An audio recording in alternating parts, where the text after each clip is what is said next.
Hello guys, hope you and yours are well. Welcome to part 3 of the trilogy of a celebration of our Scots sovereignty 2010 to 2021. I'll just have a wee brief update on the common law for you, just to let it sink in a wee bit more. Common law is basically 3 golden rules. You just need to follow these 3 golden rules, which is no harm, no loss, no damage. Don't cause anyone any harm, don't steal anything, don't damage any property. Simple. That's you standing within the common law. You don't need no paperwork, you don't need no certificate, you definitely don't need anybody's permission. That's just nonsense. Absolute nonsense. Now, the common law basically comes from the Bible. The 10 Commandments is the common law. And we only need one of these 10 Commandments. It basically covers them all, which is love thy neighbour as love thyself. It's that simple. Just live in a vibration of love, guys. Love, yeah? And you're standing within the common law. I can't break it down any more simply than that. That is the common law. Now, basically I want to go into a wee bit of what Indy said in episode 2. A wee recap. Indy talks about jurisdictions, and he's a lawyer from England but came up to Scotland, spent a lot of time with us, and when he says that, like, England's a different jurisdiction for Scotland and Scotland's a different jurisdiction from England, right? Now Scotland's got its own law, which is Scots law. Now in Scotland the common law is Scots law in Scotland. So like, we've got our own jurisdiction in Scotland, we've got our own law in Scotland, we've got our own courts in Scotland. There's your independence right there, guys. We've been duped, we've been fooled. We are independent, we're sovereign. The people of Scotland are sovereign, and Scotland, the land, is sovereign as well. Sovereign is synonymous with independent. You can't be sovereign and not be independent. It's impossible. And independent is synonymous with anarchy. You can't have independence without anarchy. And anarchy is synonymous with democracy. You can't have democracy without anarchy. You can't have democracy without sovereignty. You can't have democracy without independence. They're all the same thing. They all have the same meaning, which is people rule. We've been fooled, we've been duped. We've got our own laws, we've got our own courts, right? We've got our own jurisdiction. We've been duped. We've been absolutely duped, guys. Now, our independence and our sovereignty is secured within Scots law. Now, only a true Scotsman, if you want to be a true Scotsman or a Scotswoman, you have to stand within Scots law. If you're not standing within Scots law, guess what, guys? You're not a Scot. Simple as that, right? We need to bring back Scots law, and we have the power, we have the authority to obliterate all this legislation. It's all foreign policy, it's not applicable in Scotland. We need to stand within Scots law to secure our sovereignty, our independence, yeah? Simple as that. Now, I've got to go a wee bit more deeper into the paperwork and stuff, what I think of the paperwork that everybody's been asked to fill in and send to these 25 barons. Now, you're basically, you're stepping into our jurisdiction, right? By doing that. Right? If you honestly think that the barons are got to take the Queen to court, yeah? What court would that be? Would that be a crown court by any chance? You see my point? Yeah? So you're going to have the crown judging the crown. Good luck with that one, guys. Good luck with that one. Well, basically I'm going to introduce you now to a brother of mine, another sovereign Scot. A lot of love for this man. He's a vessel of information. He's been a vessel of information for me and a lot of other people. He's known as the Big Yin, yeah? Even his mum calls him the Big Yin. So that's who he is, yeah? He's a Big Yin. I've got a lot of love for his mother as well. Love you, sister. You beautiful work you've done for a lot of people. A great help. And his little sidekick as well. Love you too, sister. You keep shining, and keep on keeping on, yeah? Now, here's a wee introduction to the Big Yin. Listen to what the Big Yin's got to say, guys, and there's a cliffhanger at the end of this one. A huge cliffhanger, because at the end of the Big Yin's speech, he talks for about 15 minutes, but then an Irishman walks in the room. An Irishman with credentials and letters behind his name, and he walks in the room and he tries to debunk what is being said. And he ends up getting into a 10-15 minute debate with the Big Yin. It's quite interesting, very interesting, but there's a huge cliffhanger at the end, because the Big Yin asks the Irishman to take the mic, and he comes up and he takes the mic, and I'll let you view it for yourself. I'll have a wee chat with you after I've introduced you to the Big Yin. Love you, bro. Huge love. Yeah? Keep shining, brother. Keep shining. Whatever he does. There you go. No alcohol. You're bad. Don't swear. No alcohol and trough don't go together in the same sentence. I've been thinking for a wee while about all this stuff. I mean, a while to contemplate. Everybody's got time to reminisce and all that stuff, right? So, really at this point in time, we are the foundation of this new country. Again, everybody's saying about this thing that it's not a country, it's a concept and all that stuff. I think that's fine. But everybody fought and died for that concept, that thing of being free, that whole Scottish-ism, if you want to call it that whole fucking, that thing that everybody's prepared to fucking die for. Right? Everybody lived and died for us to stand here and fucking play part in this drama.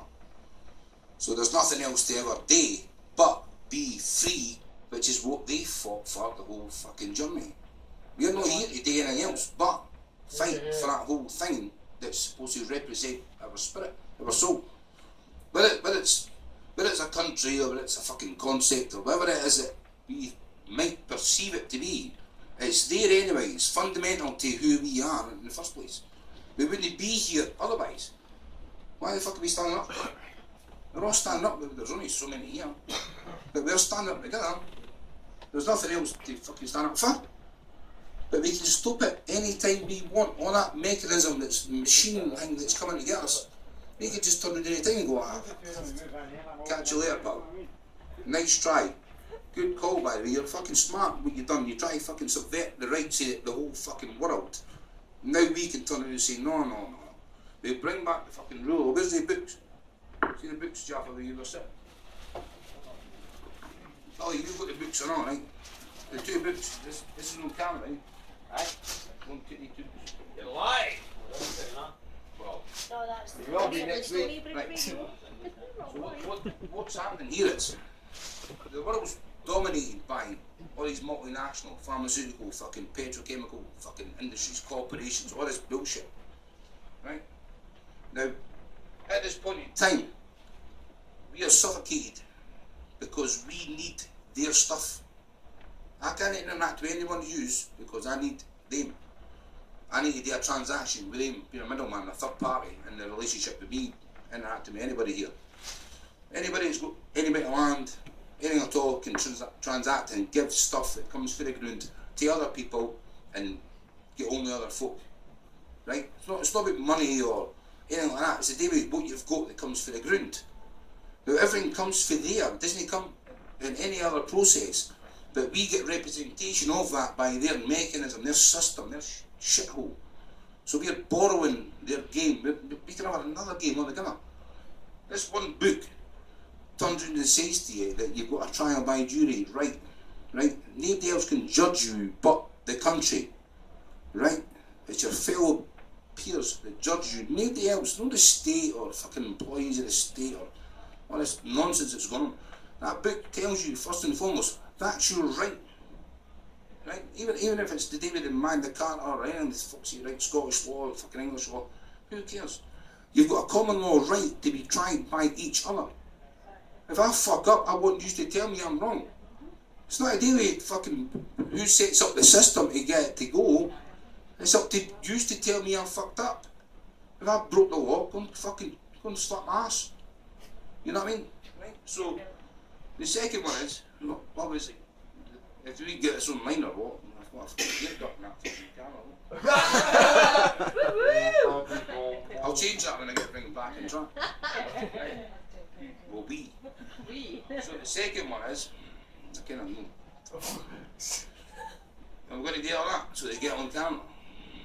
Right, this one says that the biggest crime perpetrated on humanity is prohibition on cannabis. And it says that anybody that's ever perpetrated that crime is guilty of an offence.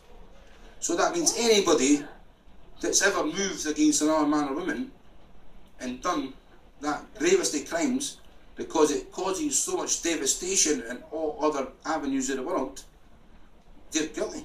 So everybody that's actually away arresting people are criminals. So are we going to talk shop with these guys anyway?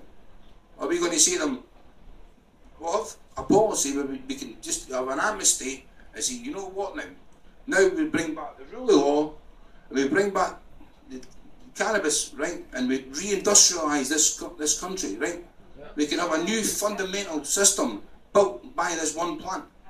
This plant can free us all for everything. But they fucking took it away. They took it away for you, so you can't have it. What the fuck are we buying all this shit for when we didn't need it? It's all backed by the stuff that they sell us.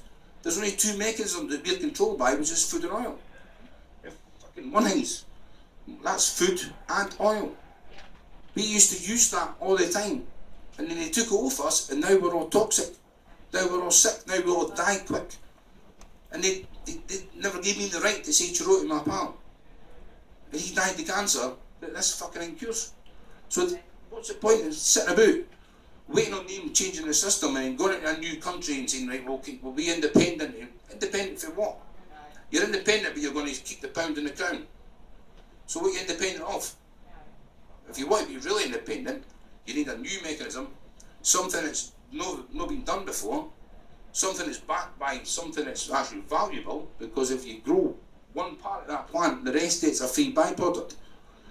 But if you can grow it outside, that means that nobody's got a monopoly on it. And the game's not monopoly anymore, is it? So who owns everything? Yes, sir. The stuff you're growing outside isn't going to cure cancer. You're not going to cure it anyway. What? Listen, the stuff cures cancer. No, the stuff you grow outside. Well, where the hell should you grow it? You're talking. This is a technicality. Let's not. That's right. Let's move on. Thanks for your input, sir. Right. So what's happening is these two things: the fact that you've not got the rule of law, the fact that you can't talk about the law being wrong in a court, where a jury is supposed to hear everything in court, they can't hear everything because they're getting fucking part two. So it's a trial by state. So a trial by state is inherently unlawful, because it means you're going up in front of your boss, and your boss is fucking the guy that's fucking bringing the prosecution. So how can that be fucking valid? It can't be valid. Everything's against the law. The fact they took it off us, and the fact we've not got the fucking trial by jury, are the biggest crimes to mankind.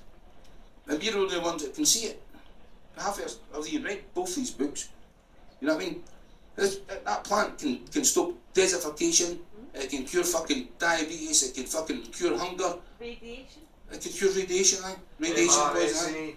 Well, the fact that the phosphorus industry, right, they put phosphates on the ground as a fertiliser, and that's got polonium-210 and fucking all the stuff that Litvinenko was fucking poisoned with when they killed him and spiked his tea, and there was traces on it on fucking planes and fucking everywhere he went, he was radioactive. So what we're doing is they're selling us radioactivity like fads. That's why you can get fucking passive fucking lung cancer, because the fucking air's radioactive. And your food's radioactive because it's got phosphates on it, which comes through the fucking pharmaceutical industry. All that stuff gets sprayed on the crops to fucking make it propagate, but it's radioactive. We've not got a food supply that's not radioactive. And it's in the air, and it's in the fags, it's in everything. And they're fucking selling it to you, going like, well, keep well, do your job, fucking keep working, make it a fucking dug. All that stuff stops. You bring this plant back, you bring back the rule of law, we judge ourselves, we don't have to fucking have governments for nothing. Governments are only there to administrate what we have. They're supposed to do what we tell them, they're supposed to fucking act on behalf of us. How come we as an employer give them all these weeks on holiday, and they tell us how much they're going to get paid? Why the fuck are we paying these guys all that money to tell us that we can't have the stuff that fucking make us free? Why the fuck are we doing it? What's the point? We're going to die. I mean, the only point of us being here is to be free, but we're going to die, and everybody's going to die if we didn't stand up. These two books fucking tell us the whole story. The reason why we're all toiling is because cannabis has been fucking taken off us. They took it away from you, and you used to fucking self-medicate yourself. You never had disease and fucking all these problems. Now we're all toiling. Oh, that's a fact. Yourself. You're not well, man. If you had cannabis, you could wipe all that shit out. I wiped a lot of shit out. No, you've not done it the right way though. Everybody could do it. But what we've got now is we've got this whole thing, the referendum, the independence thing, right? And it's not the independence you want, it's like a half-arse thing. It's like a fucking hell, take the pound and the crown and all that shit. Right, that's not good. You want to get rid of all that shit and get back to anything. Iceland done it, they fucking jailed the bankers and all the fuckers that pissed them about and took shit for them. They realised who it was, they went, right, okay, we can hold you to account now. And that's what we need to do, bring back the rule of law, hold everybody to account and say, you never done your job, you said you were going to do it and you swore to uphold the law. Now we know what the law is, we can just fucking go and chuck the door and say, you want to come with us? You need to get him a yo-yo first. You need what? Get him a yo-yo. I mean, everybody that's prosecuted anybody for cannabis is indictable at this point. You need to get him a yo-yo first, then you get That is- on. So what we should be doing is writing to every prosecution service in Scotland and say to them, any of prosecution, in fact, we now know you're a criminal, and get them a testimony and say, no, there's the facts. You've now committed the biggest crime. They're on their own. No, they're all criminals. Every one of them. Every one of them. All the police, everybody else is now fucking broke the biggest laws. Means they're all on their own. They've done it on their fucking own, so they No, listen, the folk with brown shirts on followed orders or not. But they had conscience, they said they could do it or no do it. They didn't have to fucking shoot folk or fucking nothing, or put them in fucking jail or anything at all. Everybody else has got caution zones, doesn't have to do this stuff. They've got the fucking free will not to do it. Now we've got evidence of the fact that this stuff is against the law. Obviously you're not listening to what I'm saying. They all need a yo-yo. What for? Because they're on their fucking own. They're not. Leave the F out there. They're not. Aye, they are. They're on their own. What they've done made them on their own. They're a collective parasite. No, you get them a yo-yo, they're on their own. You're on your own. What are you doing? It's bad. Right, so that's what I've got to say. Bring back the cannabis plant, bring back the trial by jury, because I'm fucked if I'm going to get fucking taken to court with a jury. But why? Could one not counter-argue that given the principles based in educational and behavioural psychology, Can you come down a wee bit? yes, certainly, based on the principles outlined in psychology, and specifically to do with Pavlov and Vygotsky, that we have an intrinsic nature to become more dependent on a substance. Ergo, What substance? What a substance? on a substance. A1, just one. Precisely. You start off drinking 1 cup of coffee a day, and 10 years down the line you're drinking 10, because you build up tolerance. Because that's a drug. Uh, That's ye- addictive. yes, This is addictive. I've 2 degrees in science, I do all that. Well, cannabis didn't cause an addictive personality. Cannabis No, cures but alcoholism. hang on a second, if we're talking chemical pharmacology, then yes, you're absolutely right. But psychology would describe that the Psychology. effects caused by cannabis cause addiction within itself, because addiction can either be psychological or chemical. So it's Right. sex. So, Precisely. Because of the endorphins released when you do you know, into your missus, do you know in breast makes you milk? feel good. In breast milk, you get CBDs, which is Yeah. you get cannabinoids. You know when a bear's Sex. pacified, it's pacified because it's sucking on CBDs. The same receptors in the brain are in cannabis. So that's why Yes. that's why the child is pacified, because it's getting a dose of something that's naturally high. Your chemistry is wrong. No, You no, don't have two Good. sets of receptors. It's not wrong. No, I've got it in this book here. that, This is the facts. Something like that. Have you read this? Have you read this? hang on a second. Any literary students in the room? Anyone who's done English, something like that? Aye. Right, a few people. So, what he's got in his book, is, what you've got in that book is not the entire text. It's what's wanted to be published. Am I correct? Yes. So, what you're giving is an opinion, not a full set of facts. That's like saying, I saw him stab How do somebody. you know it's just an opinion instead of a set of facts? The text is inside it. Have you read the book? I'm asking a question. Have you read the book? Have I read the book? No, I haven't. How do you know it's an opinion instead of facts? The studies and texts are inside the book as well for you to go and check. I'm just so we're clear. Yeah, so You've your not read the premise book, is, but you know what's in the book. No, you're missing the point. You're supposed to be premise asking the is- questions instead of fucking hearing them anyway. The premise of my argument is, you're saying, read this book, all the facts are in there. Out of interest, and I know I do this very rarely myself, so I won't hold my hand up.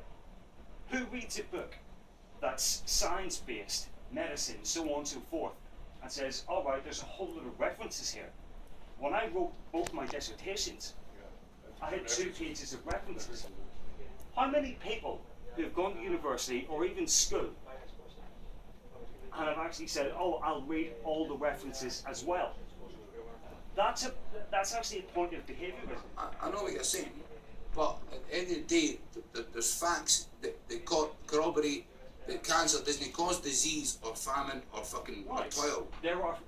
That's an But, interesting. no, it's not just the medical side of the cannabis plant. But it's The an fact that the interesting economist said statement in that it would terms of cure all economy. the ills in the world because it would be named monopoly. It's an interesting way to phrase your statement. There are facts in there that say that cannabis doesn't do that. So where are the facts that come from contradictive studies that say that it's a different thing? You're talking about the physiological side, where you're not talking about the psychological side, where, come on now, how many people smoke in the room? Listen, Have you? We're Right. not allowed to anymore. That's not necessarily. how many folk die for cannabis? Is it that bad a thing? Everybody should be dying. Everybody dies for alcohol or tobacco, caffeine, drugs, So on and so pharmaceutical forth, drugs, all that stuff that does really kill you. It You're does trying really kill you. you're trying to tell me because cannabis might be something that might affect your brain or somebody else's brain, then it's a bad thing. If it doesn't kill people, it can't be a drug. Therefore, they can't say you're misusing something that technically isn't a drug that you're meant to be misusing. That argument. What you're saying that's is- not oxymoron. It's missing. No, what he's trying to say is it's missing from us now. See we've what had it for what millennia. happens. See what happens It's to been the one of cannabis us plant, 6 a right? day. The reason why we have unfertile soil in the land, right, is because the cannabis plant used to be sown in rotation, and it used to the roots used to go right down in the soil and it used to draw nutrients up for the soil. So now we've got tatty blight, because as soon as they took cannabis away, we've got tatty blight, and then all this stuff. You can't grow tatties every 7 years, and all this. There's a chemical missing in the soil that the cannabis brings out the soil, and it sheds its leaves. It takes away the weeds, and it's because it's a voracious plant. It causes the land to be reinvigorated. So the reason why all the land's toiling and all the land needs pesticides and chemicals and fertilisers and all this bullshit is because we've took that one wee thing in rotation. Now we used that up to the 1940s until Randolph Hearst and his pal DuPont. Hold on a minute, I'm talking. Yeah. Randolph Hearst and his pal DuPont decided they wanted to sell all these redwood trees and all this fucking this oil and all this stuff that was going on because they wanted you to buy their product. Because if you can grow that product in your garden and you can trade it with your pals, everybody here, they didn't make money. So what they done is they masqueraded this fallacy and meant cannabis is just this fucking this voodoo drug and it causes all these other problems in society and all this drama that was going on. They took it away from everybody. You know the tall ships, the sails, the ropes and all that cannabis, Plants. everything was there. They're antibiotic, they stop disease, all this stuff. You can get milk and everything for it. And it's rich in omega 3, 6 and 9. Now, they took it off you and sell you this daft derivative. This wee thing that they gave you that makes it no sense. So now we're in debt to them. There's got cotton fields, we've got all this stuff going on that they propagate. They sell you and feeder products that you can get for a plant that you had anyway. So at the end of the day, even if there was an excuse that it maybe causes some kind of malfunction in somebody's brain, that might be plausible.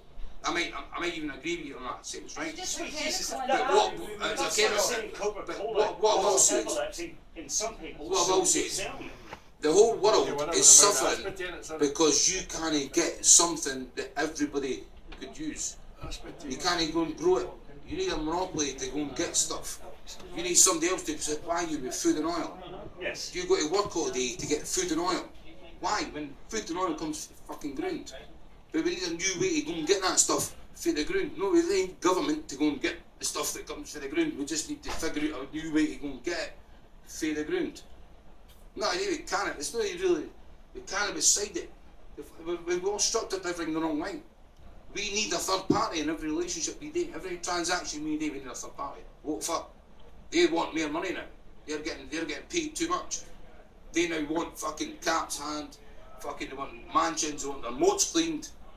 Oh, come on, I never got paid like that. And I'm the one that pays them.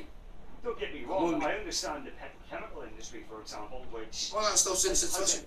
And You need to spend all this money to go and explore and draw the body of the planet the wrong line.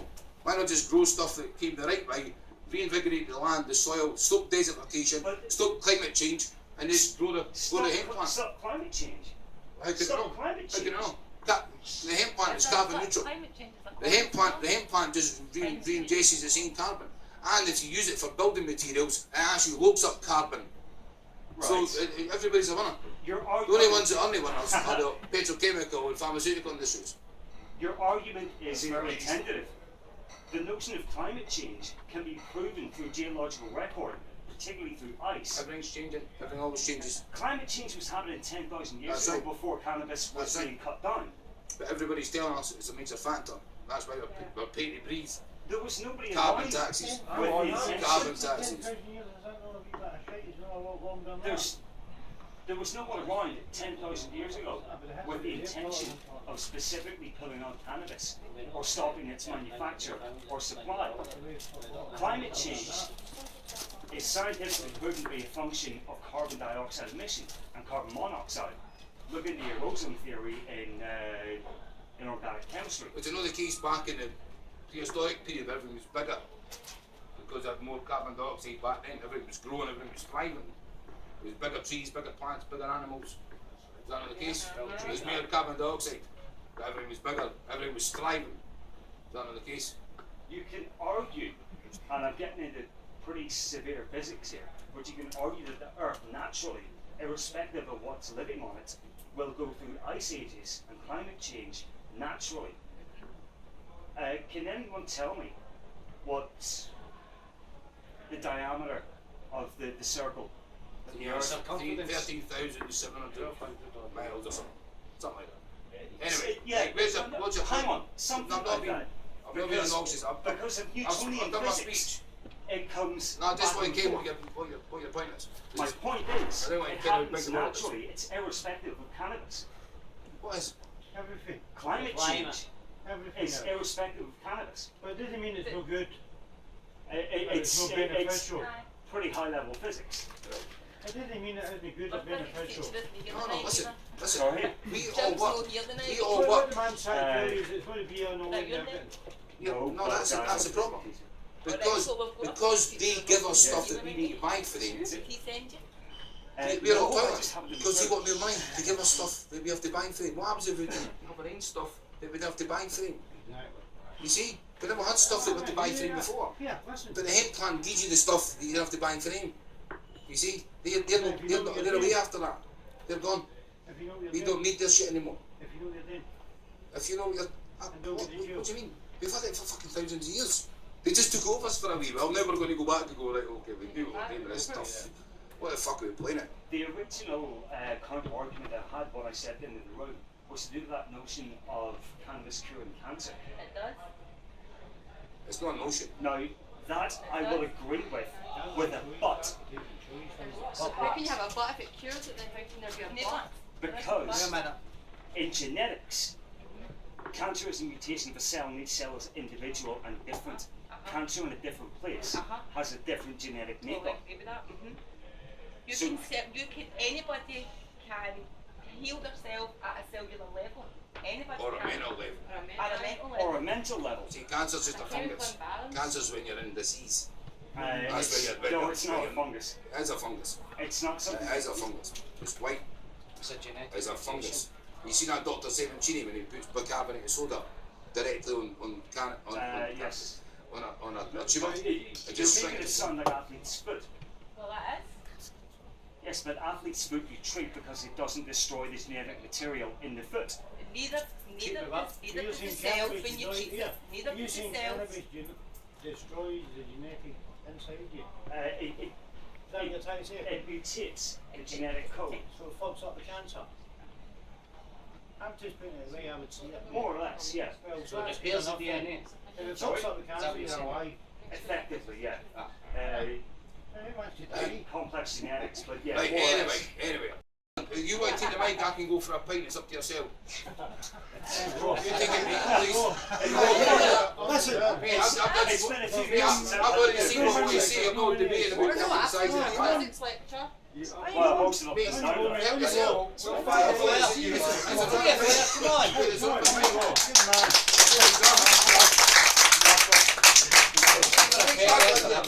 Watch it, he's just been in jail, mate.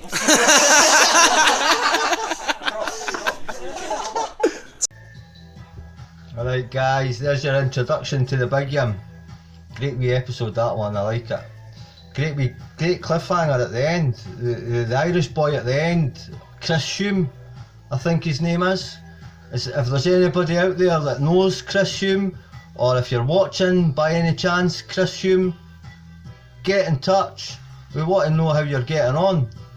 You know we fried your brain, but like we'd love to hear back for you. Now the books that the Big Yim was on about was, back then it was the Trial by Jury and the Cannabis Report, which are both by Ken Dudney. You'll get the books on Amazon, but there's an update to the books, which is a Trial by Jury book. I have a video of the Big Yim talking to the Babylon about the Trial by Jury book. I'll link it in the description. I also have a PDF of Democracy Defined. Somehow I can't seem to upload it to Facebook. I can't get it uploaded. I've got somebody try to upload it onto the internet somewhere so that I can then attach a link to where it's uploaded. I will get that PDF somewhere within the trilogy. But you can buy them on Amazon. They're like maybe £20, something like that for each book. But the Trial by Jury book is vital. It's great information, brilliant information. Me and the Big Yim, we walked into near enough every single court in Scotland with them books, with the Trial by Jury book, specifically just to bang into a random lawyer and talk to them about Trial by Jury. And at first they didn't get it. Even the lawyers didn't get it. But then once you explaining it to them, you could see it in their eyes, the penny drops, and they instantly want to get away from you, because they realised that what we're talking about would be taking away their bread and butter. Aye? And get rid of all the legislation and all the legal la land, their bread and butter's gone. Simple as that. So the Big Yim, love you, bro. So much love for you, man. You know that. I don't need to say that, but I'm saying it anyway. I'm so grateful for your company and your presence within my life. You're a vessel of information, bro. You're a vessel of information. You need to keep pumping that stuff out. Great information. Love you to bits, brother. You know that. And your little sidekick, love you too, sister. Keep shining, babe. Keep shining, yeah? Keep on keeping on. One love and light. Peace. Now, I'm going to leave yous again with the Christine Graham speech. Vital information for the people of Scotland. Yous need to keep listening to the Christine Graham speech for the grand finale at the end of the week. You need to absorb that information so that you can absorb the information contained within the grand finale. Now tomorrow we're going to continue through the cliffhanger for tonight's episode, which when Chris Hume comes and takes the mic, and Billy, a peculiar and very interesting man, for episode 1, completely fries Chris Hume's brain. It's beautiful to witness. It really is beautiful to witness. It's a great episode. It really is. And I mean, every great trilogy has a cliffhanger. Now that's a cliffhanger and a half. It really is. It's a great ending. And I'm looking forward to showing you tomorrow's episode because it's very, very interesting. So stay tuned, guys. Yeah, I'm grateful for the feedback. I'm grateful for what I'm hearing. I've done what I wanted to accomplish, and I'm not even halfway through the trilogy yet.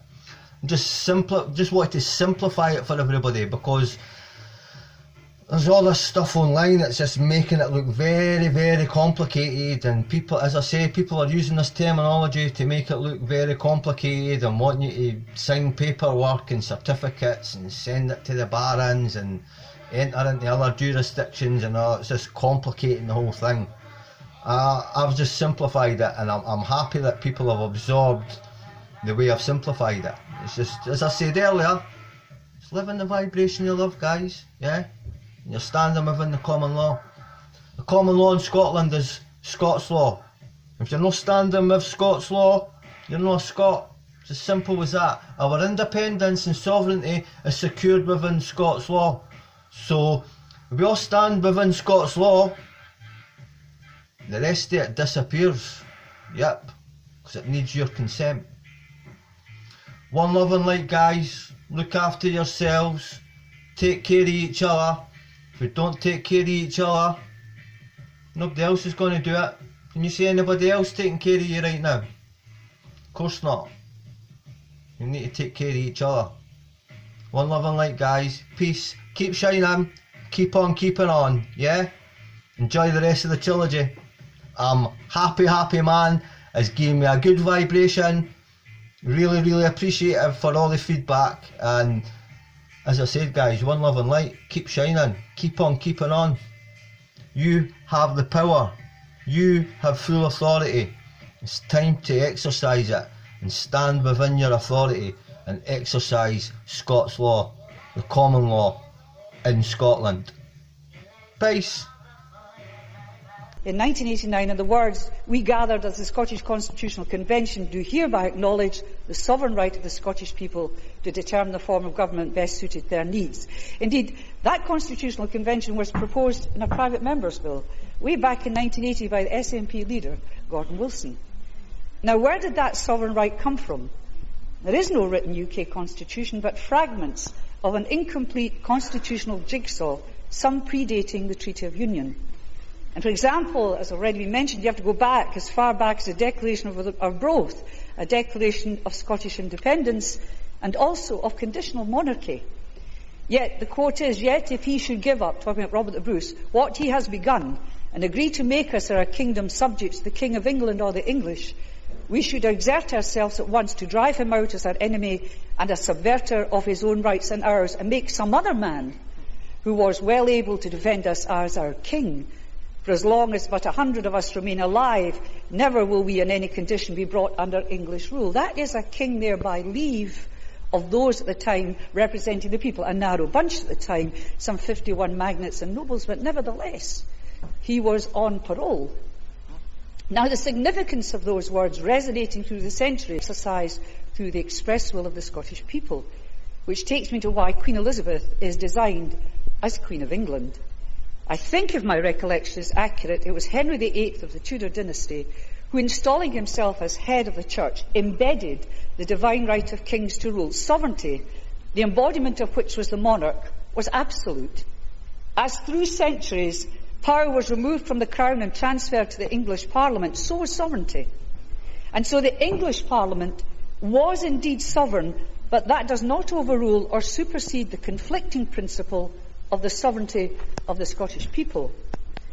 The Treaty of Union, 1706 Article 3, states that the Union be represented by one and the same Parliament to be styled the Parliament of Great Britain. The significance is that it was not a continuation of the English Parliament, nor indeed the Scottish Parliament. Sovereignty, therefore, for Scotland remains as it always was, with the people. I can also pre-aid the case of McCormick against the Lord Advocate 1953 session cases. It was the blowing up of the post boxes with E2R in them because Elizabeth was the first Elizabeth of Scotland.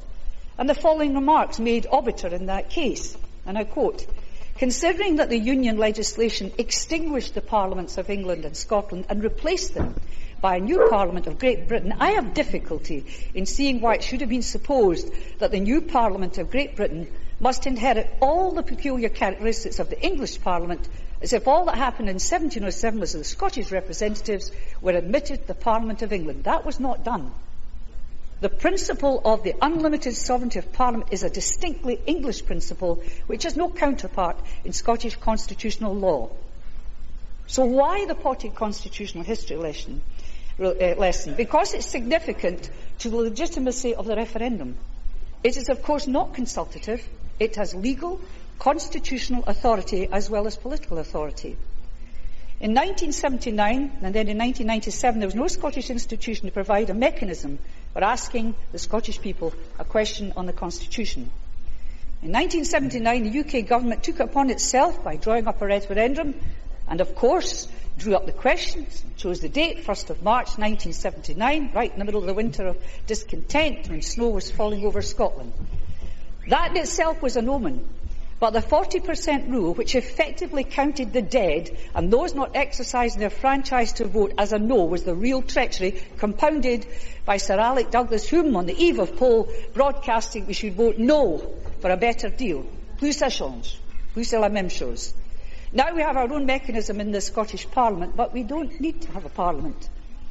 Even if this didn't exist, and the Scottish people were to stream out onto the streets of our towns and cities, into our villages, on megaphone, on marches, online, and say with a clear voice, they wanted an independent Scotland again, that would be a declaration of independence and no challenge from the Palace of Westminster, nor the corridors of the United Nations, nor this place, nor any courts could gainsay it. The Scottish people would say they'd done it, and they'd done it their way.